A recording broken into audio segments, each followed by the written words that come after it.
material, I want to take a little time to talk about this topic, the power of shame, and how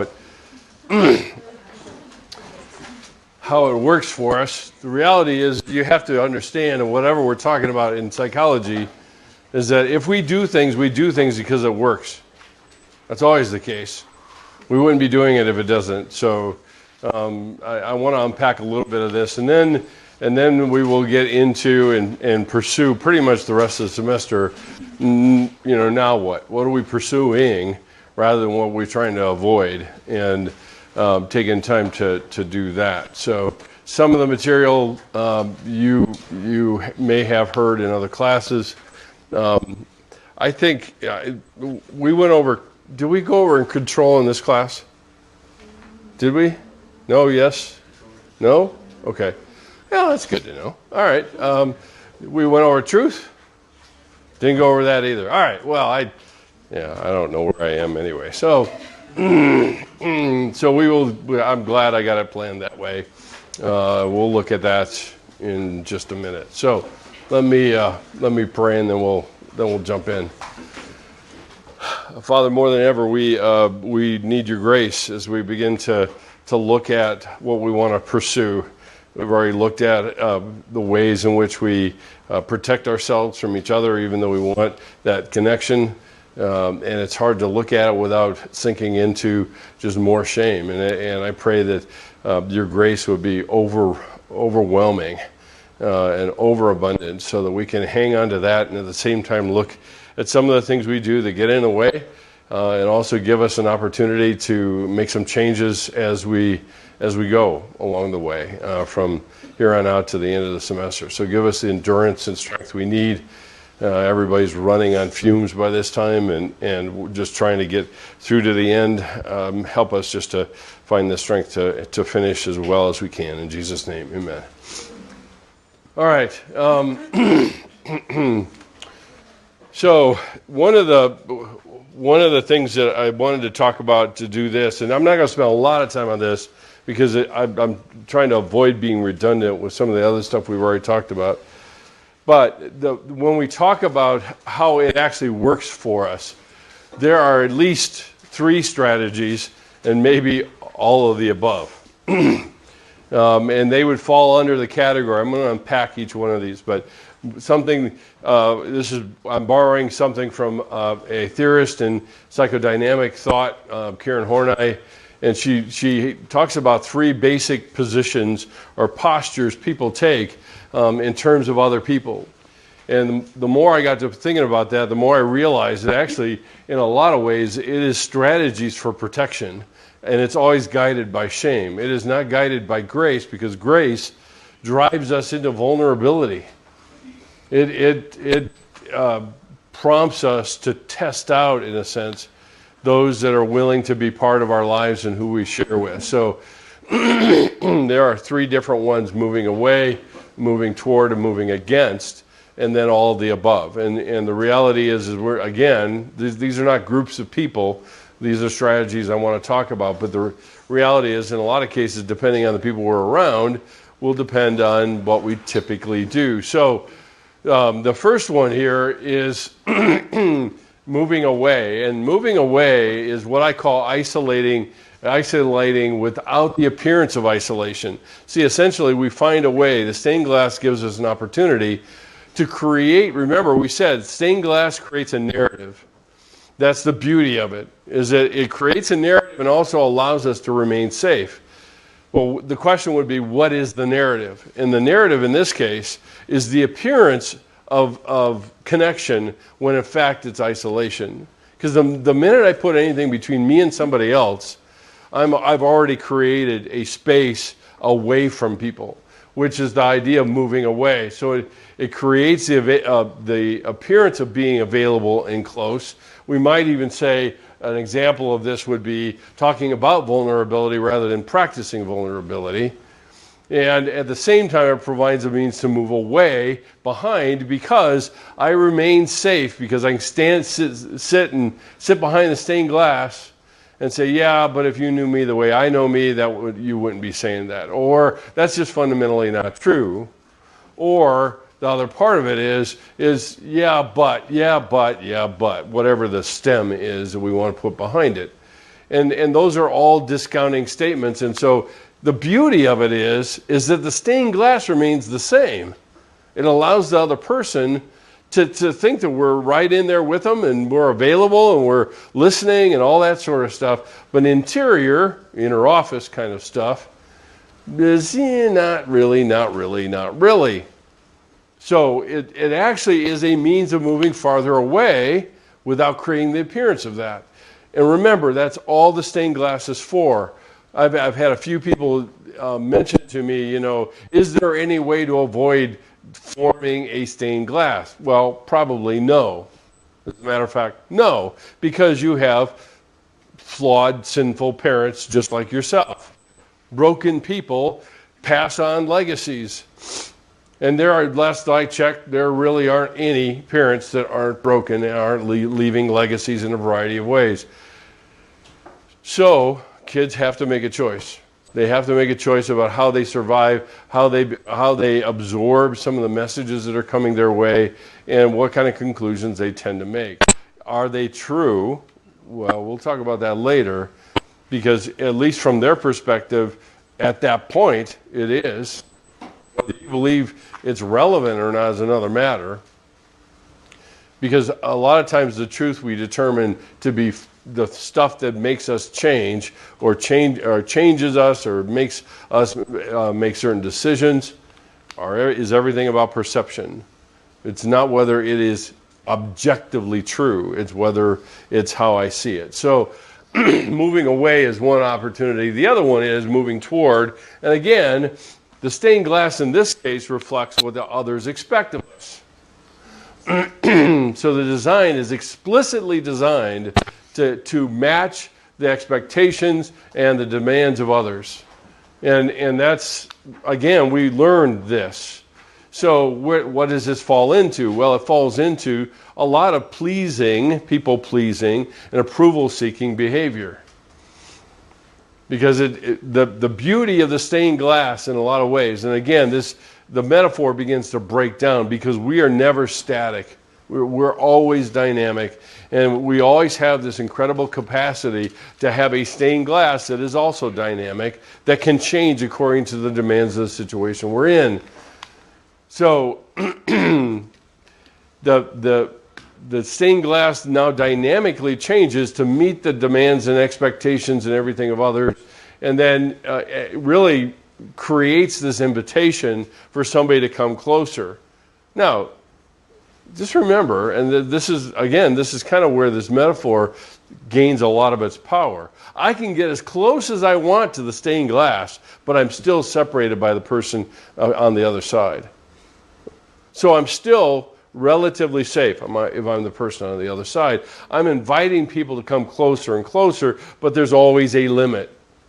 And as a matter of fact, a lot of the information that we have about us is really where that limit sits.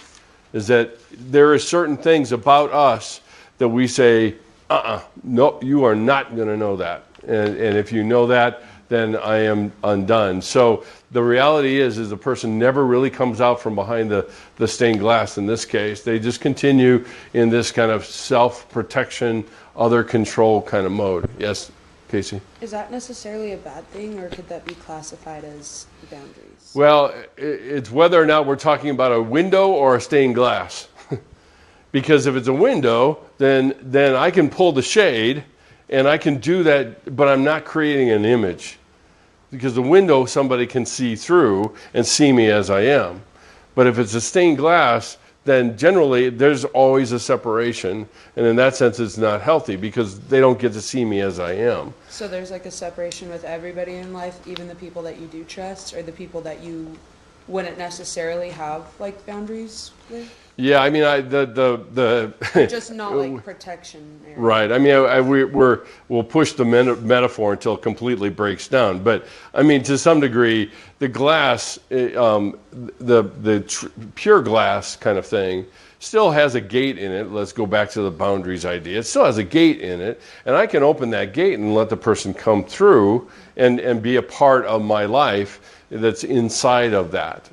But on the other hand, the glass part of it is, if it's truly a glass and somebody can look as they choose, then I've got to be able to have blinds, which is kind of a second line of hanging on to the information that's really mine. And that's I think the biggest difference is, we've got glass and doors like this. Well, I can still open the door and somebody come in. Somebody can be outside and look in and find out what's going on. Or I can pull the blind and they won't know anything. That's an appropriate level of boundaries for us. But if it's stained glass, if I fill those doors with stained glass, no amount of looking in will ever find out what's going on inside. And so I suppose I can be really safe and have blinds behind the stained glass. But yeah, that's kind of useless anyway. I don't see those in churches very often. So moving toward. The third one we mentioned is the idea of moving against. So moving toward is an invitation to come closer. Moving away ultimately isolates me. And the moving against insulates me against what others think. So the key to this particular strategy, if you will, is the assumption that I know what others think. And it creates the appearance, oftentimes, of when I've done something wrong, remorse, regret, etc., repentance, all of those things. And the fundamental kind of flaw here, of course, is that I don't know what people think. I do know what I think. And so in a lot of cases, what happens in this case is that we take our thoughts and we project them onto others. Remember how we talked about the shame we project onto others in their thinking. So the idea with the stained glass with this particular strategy is that it insulates us away from people. It in a sense manages the image in such a way that it makes it virtually impossible that any kind of authentic change will happen, because they're simply creating the appearance of remorse, the appearance of regret, and it creates all of the things that do not match what's going on inside of the stained glass. So you can have somebody that actually looks regretful, and the stained glass that's the way I'm supposed to look when I do something bad, or have done or said something bad or whatever. The reality is that over time, there's no change. There's no change, which suggests exactly why the stained glass is what it is. It allows the person to create kind of this sense of perception in others that I'm actually changing. You can just take my word for it, kind of thing. Yeah.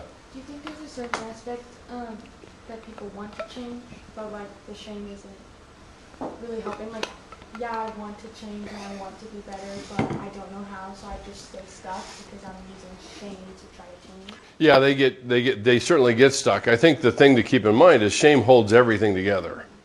So that's why I said that these strategies are guided by shame. So shame is kind of the engine, if you will, behind all of this stuff. And a lot of times it can. Somebody that's in this boat has despaired of doing anything that will change because shame, no one, and I don't know if I've even said this in this class, no one is going to change under the conditions of shame. No one. I have yet to see that. And all the time I've worked with people, shame doesn't change people. Now, grace does. Grace does, because it gives us the space to accept what we're doing and actually do something different. But shame does not. Shame is an indictment and a conviction. And it doesn't really matter what comes out of that. I'm not going to change much of it at all. So, as I said, shame holds everything together. It effectively isolates, insulates, and images what we aspire to be. And that's why the stained glass is as effective as it is. The engine is shame and the fuel is fear. And it comes out in blame, it comes out in the fear of disconnection, it comes out in a variety of things that shows up. the thing to keep in mind here, which we tend to forget, particularly when we're caught in cycles of shame, is that the only way that this actually works is I have to be willing to conform to the expectations and demands and the things that are coming at me from other people. I have to, in order for that to work. And a lot of times we just forget the fact that it doesn't mean that it flip the switch, everything goes well. But it does mean that I have the capacity to choose something else and then make decisions based on that choice and then make change based on that choice. But we tend to forget it. Shame loves to steal our voice. It loves to, in a sense, prompt us to despair, say, why bother? I can't get out of it. It's not going to work anyway, et cetera, et cetera. And off we go on the same cycle over and over again. And that's part, I think, of understanding how this thing actually works. So what you have to understand is that we are situated in what I call communities, and specific communities of people that are conveying messages to us, not encrypted messages or subliminal messages or anything like that, because the reality is, in large measure, we live in a culture of shame. Therefore, the things that are how somebody interacts with me, the things in terms of how somebody tries to help me, the things in terms of all the other kind of communities that we're in, we get all of these messages, and these messages are the things that actually keep the stained glass in place. So the first one down here you can't see is the messages of family, friends, and myself, because those are the ones that are closest in. Those are the ones that actually enforce a lot of the things that come at us from the next communities out. So Brene Brown talks about a web. I've mentioned to you before, I think it's probably a little bit more three-dimensional than that, because the inner part is not only what I'm saying to myself, but also what family and friends are communicating to me. That's not intentional.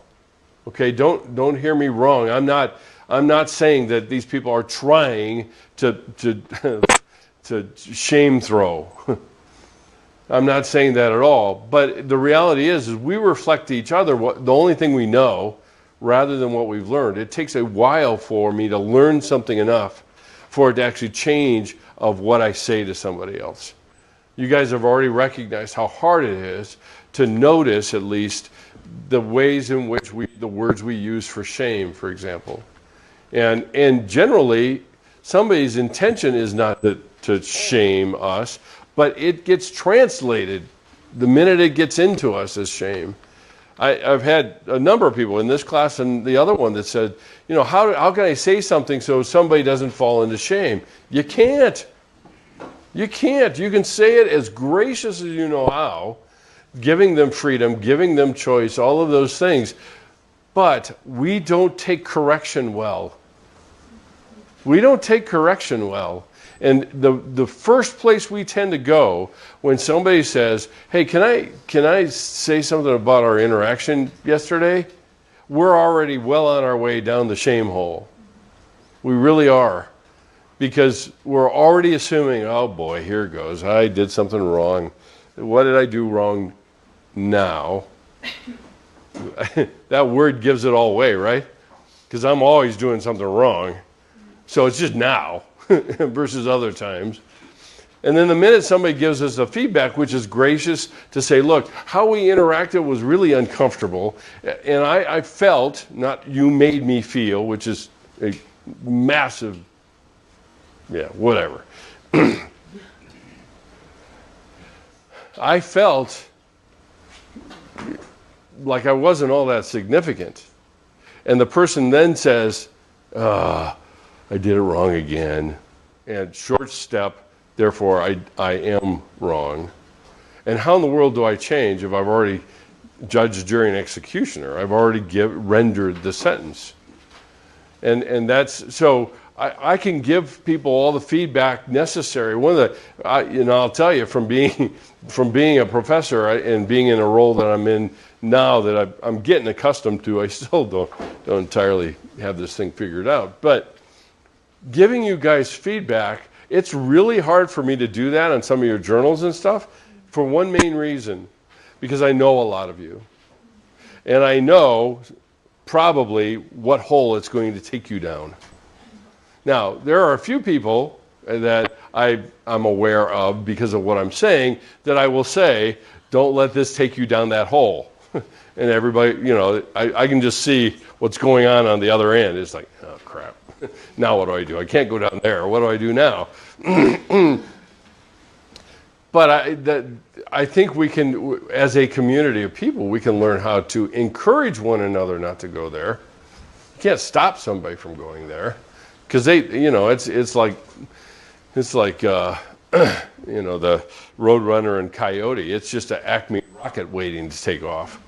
So the second messages we have is from teachers and peers and church members and pastors and everybody else. Again, these are removed from me because I enforce a lot of this stuff that's told to me by family and friends and so forth. So once somebody says that, I think there were a number of you guys some of you guys at the adulting, whatever thing it is. Yeah. Anyway, one of the people that were speaking said, people are going to ask you, so what are you doing after graduation? And the funny thing about that, it is not a question. It is not a question. Yeah, Sierra just said it. You should know what you're doing after graduation, and you're a schmuck if you don't. So there's the translation right away. I mean, imagine what would happen if somebody said, what are you doing after graduation? I have no idea. Leave me the hell alone. And see, that's what I mean, is that to some degree there's a certain amount of grace in saying, look, I don't know. I haven't figured it out yet. And then the next step is we got to be careful, because we'll be watching their eyes. We'll watch their facial expression, and that facial expression will be enough to send us into the shame hole. They'll sigh, they'll look away. I blew it again. See, we're back to it again. It's so easy to get pulled into this vortex of shame, and then we go out even further, and we're looking at media and advertising and all of the things that we're subjected to, that we don't pay much attention to, but still has a huge impact on us. All you have to do is look at the images of the people that are used in advertising today. Yeah, and you have the image of femininity, you have the image of masculinity, and they're not saying, oh, here is femininity. No, but we look at it and say, and look in the mirror, look at that, and say, oh, nope, not good enough. And we're on our way down the rabbit hole again. So we're exposed to all of these communities. We have to simply be mindful of what that is. The one thing I can do something about is the messages I'm giving me. That takes practice, which I'm going to give you some today. That takes practice to identify what those things are. And so this is where I want to camp to give you some food for thought, okay? Because essentially the messages I give myself would fall under the category of what Brene Brown calls unwanted identities. So it's not so much descriptors of who I am, but who I am. And that's where the leap is so easy to make as far as shame is concerned. So in a lot of cases, you look at the stained glass and say, what does it portray? What does each compartment say about the identity that I have in whatever area of my life that it might be?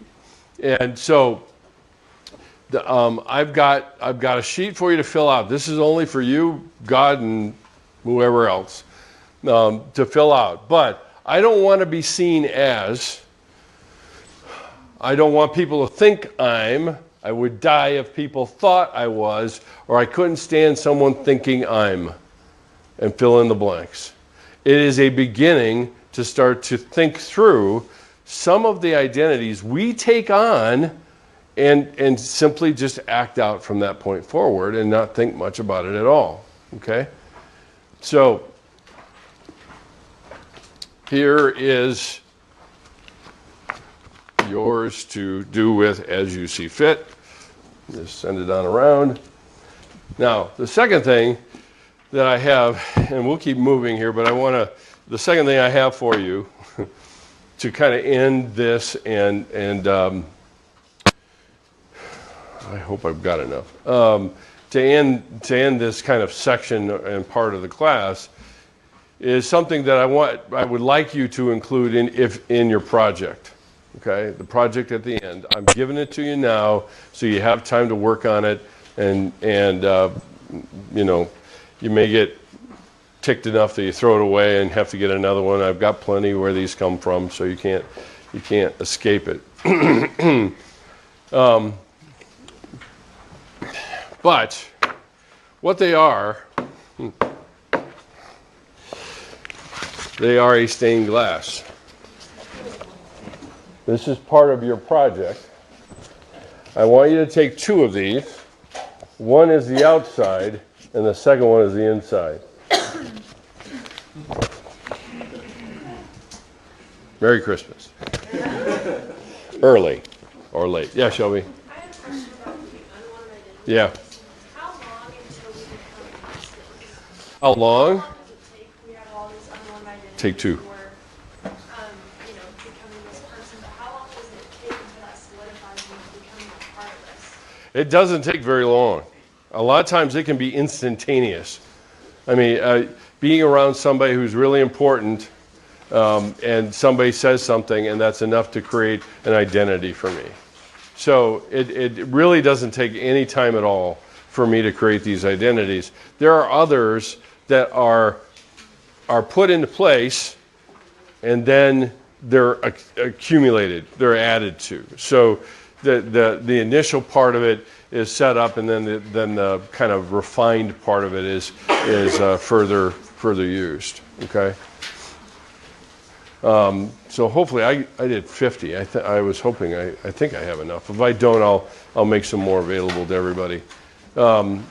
So this is part of your project at the end. You don't have to. You can be working on it.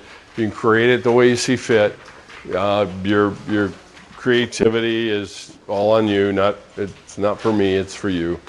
And the inside is what you look at all the time. The outside is what everybody else sees. And this is kind of a derivation off of a project that I did many years ago when I was working with adolescents, and I actually had them create something similar to this, and actually there was a third piece. It was how I see myself, how others see me, and the third piece is how God sees me. And so that was an additional piece, given the kind of what we're focusing on and all the other things we're talking about. That third piece is something that you can add. You're welcome to add if you're interested, but I wouldn't want you to jump to that too quickly. I'd rather have you do these two things first, because a lot of times we use how God sees us as a way to negate the things that we see on the interior and not look at them clearly. Okay, and like I've said to you guys before, I can't change what I refuse to accept, and that's that. This is the beginning part of it. Okay. Any questions? Yeah. Is it how others see me, or how I think others see me? I mean, the reality is how others see you is probably how you think they see you anyway. It's still going through a filtration system, unless you're going to walk around using it as a pole and say, here, fill in my stained glass heart for me. If you have that kind of courage, you don't need to be in this class. So yeah, I mean, it could be either. Any other questions or anything?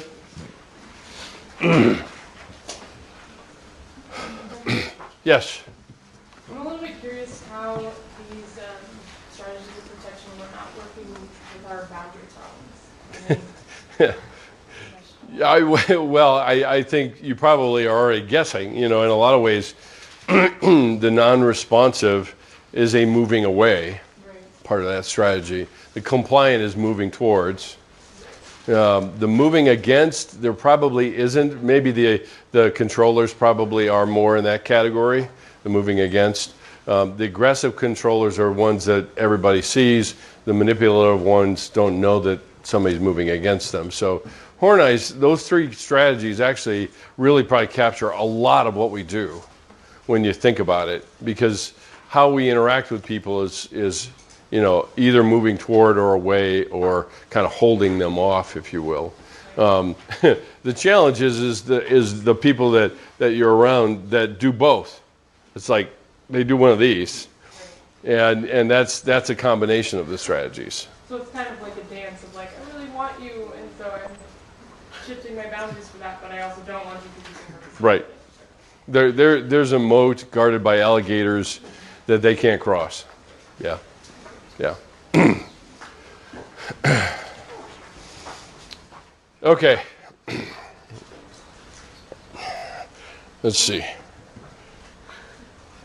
And of course, you have this handout. I want to be perceived as. I gave you those 4 stems first to help you kind of identify these things. And so there are 5 of each. 1, 2, 3. Yeah, 5 of each. And they just help you in the process of identifying what that's going to look like and how that's going to look like. Okay. All right. Now this is I already said this, so I'm not going to mess with it. Now let's turn our attention here to. I'm going into puberty. Let's turn our attention to pursuing pure glass. And we're going to be camping here for a while. I've got a number of things that I want to bring to your attention, but the subtitle is Pure Glass People in Redeeming Relationships. And redeeming relationships, I use that as an adjective, as something that is an ongoing thing. And pure glass people, you could say pure glass people that are forging redeeming relationships. It can be all of those things because we're always kind of in process when we're talking about it. So part of what I want to talk about in this is, what does it mean? What does it mean to develop into pure glass people? And we talked a little bit before about the crisis that we face that has a lot of heat in it in terms of fire. It has feedback from others. It has a lot of self-reflection that are also a part of it. And what I want to show you is just an example, and hopefully the sound will work now that we've switched over to this system. It's a clip, and some of you guys that have been in other classes have seen this clip, but I think it's probably one of the more powerful clips around because of what it portrays. Now, I've already shown you, for example, the redemption in 3 scenes with Les Mis, and the examples in there of truth and grace and what it looks like, and shame and grace and what it looks like. This also has it in it, but it has an even bigger kind of symbolism because of who the characters are and how much one is particularly like us and how much another is like Jesus. And so let me show you this, and then we'll take a little time to unpack it. And like I said, hopefully, wait a minute. Let me make sure. I hate to be surprised. Yep. Good. Amazing. I'm always shocked when things work, particularly here. Okay. All right, here we go.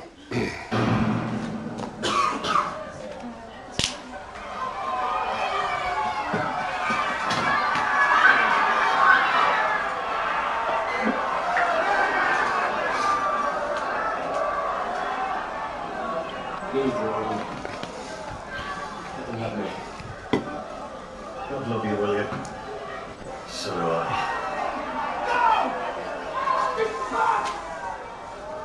Or I will fall you! As Jesus crossed the Nazarene, whose most holy mother, the Virgin Mary, are my witnesses, I will fall you! I will rip your fist down blind! Stigma trigger, pain! Loss and pain!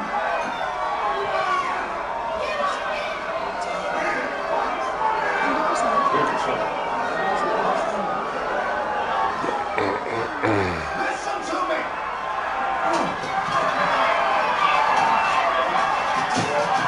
Listen to me!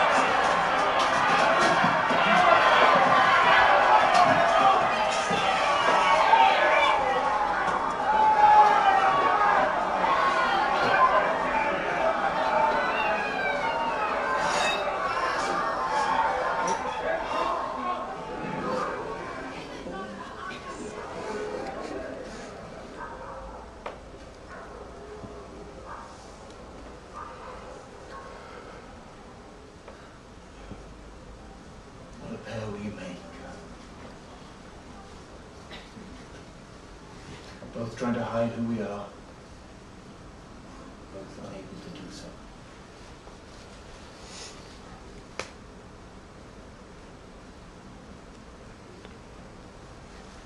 Your men love you. If I knew nothing else about you, that would be enough. But you also tilt when you should withdraw. And that is nightly too.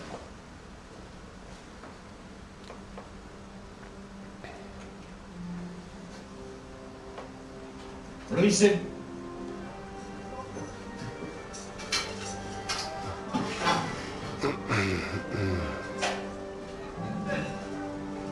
He may appear to be of humble origins, but my personal historians have discovered that he is descendant from an ancient royal line.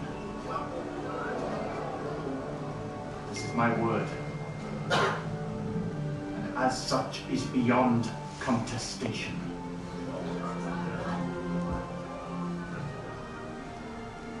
Now, if I may repay the kindness you once showed me, take a knee.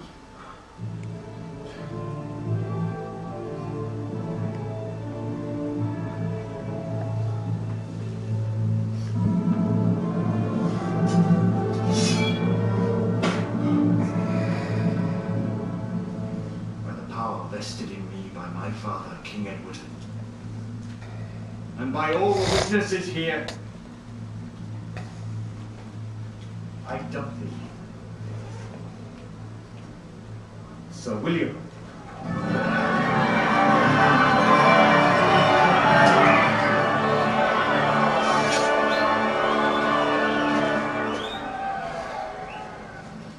Arise, Sir William.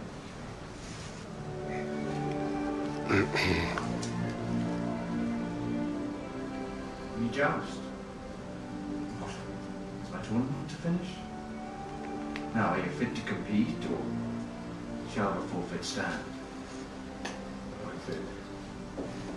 I shall have your opponent informed of it. You look for his shield on the lists. Once.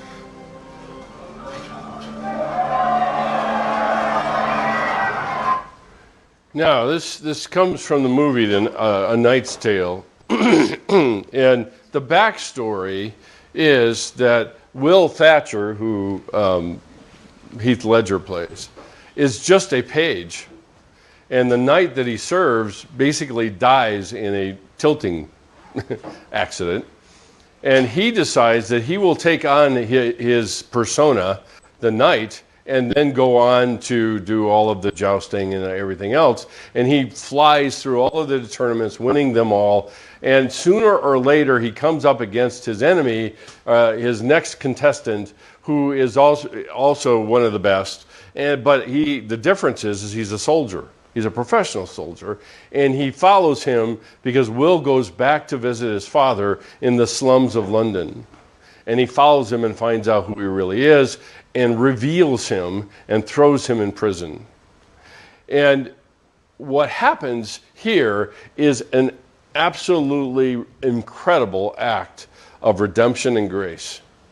Because the prince is the Black Prince of Wales, and he actually competed against him, and when he said, "You tilt when you should withdraw," he was made aware of the fact that he was competing against the Prince of Wales and still took him on.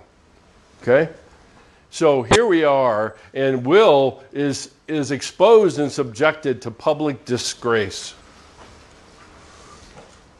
That's exactly the thing we fear when it comes to disconnection and blame and shame and everything else. He is thrown into stocks, thrown into the public square just to be made fun of, just to be humiliated, just to presumably maybe change his behavior if he has enough humiliation heaped upon him. But the thing I want you to pay attention to is the Prince of Wales comes and says, he says, look at, like I said, your men love you. If I knew nothing else about you, that's all that would matter. Or you tilt when you should withdraw. That is knightly too. He's a descendant from an ancient royal line, and I have proclaimed it because I've found it. Now think spiritually for a second. We don't have a Black Prince of Wales proclaiming that we're ancient from an ancient royal line. We have the Prince of Peace. The saying, we are sons and daughters of the King, an ancient royal line.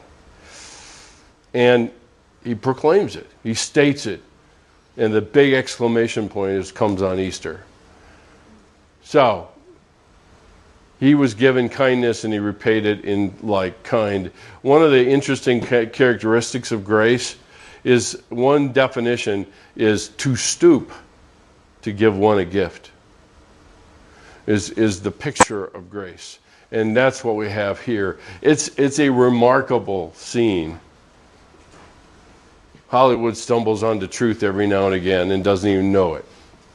But it's remarkable in the fact that the attempt of the culture was to expose him to shame, and instead he is restored to become a noble or a knight, and to become who the Prince of Wales said he already was. He just didn't know. So, what we have to contend with is, what does it take to allow this crisis that we've been talking about to refine us? The thing that we will be talking about is it takes a commitment to cultivation, not to a product or not to an appearance. Cultivation is a lifelong undertaking. A product is a moment in time, which means we have to find a way to balance grace and truth. It means that we have to confront shame. I've had a few students in these two classes that have gotten a little tired of just kind of saying, okay, I got it. Now what? Well, here's the money. Because now that you've been equipped to identify the triggers, identify shame in your own lives and in your own relationships, now I begin to have a vision for the journey that I'm undertaking, and that is to become fully like Christ, to develop the mind of Christ. Jesus worked and lived and breathed grace. I guess that's the mind of Christ that we need to develop within us. It's a lifelong journey. It is not a moment in time. And that's what I want you to kind of nail down as we get farther and farther into this, because I want to go into, so what are the key things that I need to pay the most attention to? So what does it take? Shattering the stained glass is caused by a crisis. There is fire. Fire melts lead. Lead holds it all together. Lead is the metaphor we use for shame. So a lot of times it's something that comes into our lives and causes us to rethink everything. A crisis, it gives us an opportunity to rethink. A simple definition of repentance is to change one's mind, to rethink. It's even bigger than that across all of Scripture, because it's not only changing my mind, it's also changing my direction. It's both things. So we have to take the time to self-reflect, and we have to take the time to allow others to speak into this journey with us. Which means I'm on this journey toward the wholehearted, as Brene Brown talks about, or the clear glass self, as I've been talking about. It's the definition of integrity. It also means that it's more than just saying me too. It's also having and conveying stories of me too with others, rather than saying, yeah, I get it, I'm me too. Yeah, that's good, but how do I convey that? A lot of times, my willingness to hear somebody else's story is a me too moment too. It's not just me sharing my story to help them feel like they're not alone. The reality is I can help people not feel alone just by staying put when they tell a story they're terrified of. So it's developing this me too posture rather than a you should stance. And I'm not going to hide this from you. It's a lot easier to deal with things from a you should point of view, because I don't have any investment in it. I can tell anybody you should.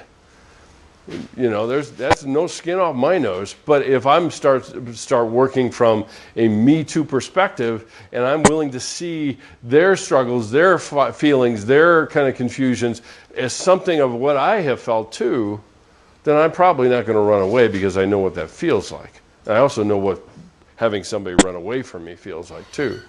So, what are the main characteristics of such clear glass people?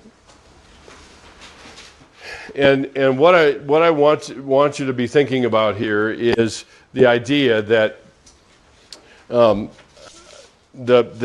characteristics that I want to talk about form what might be looked at as a pyramid. Now, if anybody's ever been in my office, they have seen the pyramid. I did this kind of series, if you will, as a sermon series, a 9-part sermon series in the church I taught in. And a friend of mine was in the audience, and for a birthday of mine, he actually crafted a pyramid out of marble. And he put into it the characteristics that I want to spend some time talking with you guys about. Because these characteristics are the things I want to cultivate in my life to become pure glass. And the reason a pyramid, that I landed on a pyramid, particularly this kind, not an Egyptian one, is what's significant about a ziggurat in South America is at the top is always a temple. There's always a temple at the top. And pyramids have stood the test of time because of their design, which means a very broad base built on succeeding layers of other broad bases, if you will, to support at the very top. So it's going to look at these 6 different areas I want to look at and talk about as you're looking at it. This is what the pyramid looks like. If any of you have heard this before, I dare you to try to get them all down before I do this, but you won't. So it looks like this. The base that we build this pyramid on is truth and reality. I separate those two because in a lot of cases we confuse the two of them.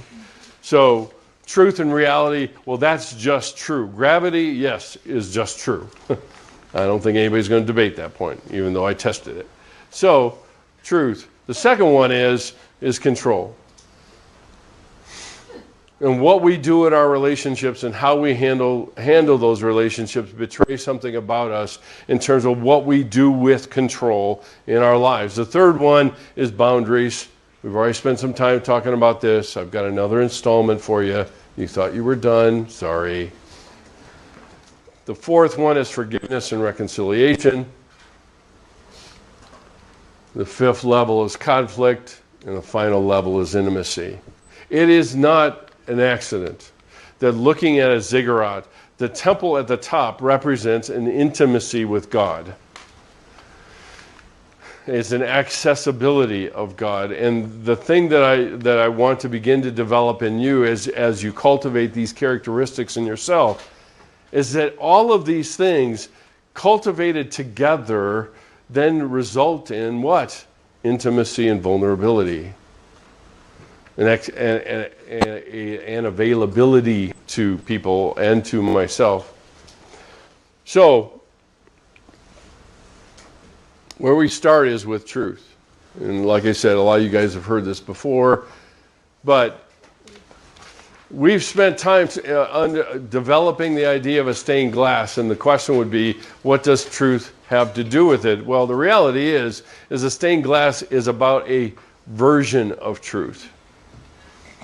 A version of what I want to be true.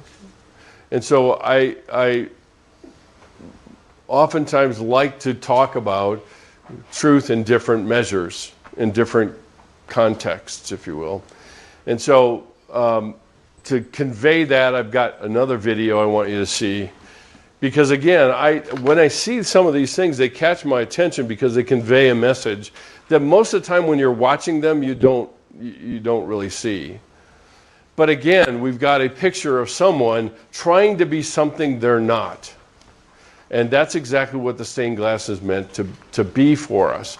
And this is one I'm sure all of you have seen, whether when you're young or later, and you will see what I mean. My eyes, why have you come back?